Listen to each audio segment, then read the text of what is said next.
আগরপাড়ায় এক ব্যক্তির ঝুলন্ত দেহ উদ্ধার। রিজেন্ট পার্কে অস্বাভাবিক মৃত্যু। আত্মহত্যা করলেন দিলীপ সাহা। এনআরসি আতঙ্ক শহর কলকাতায়।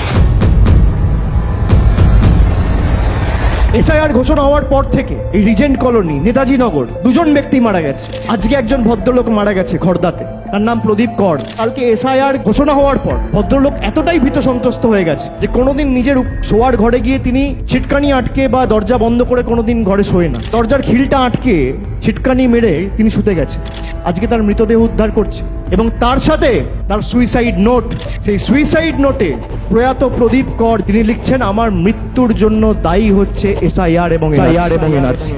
2021 সালে না জিততে পেরে, এনআরসি না করতে পেরে এসআইআর এর মাধ্যমে ব্যাকডোর দিয়ে এনআরসি করার একটা প্রচেষ্টা আমরা হতে দেবো না। সারা বাংলার একটাই এখন স্বর, জাস্টিস ফর প্রদীপ কর।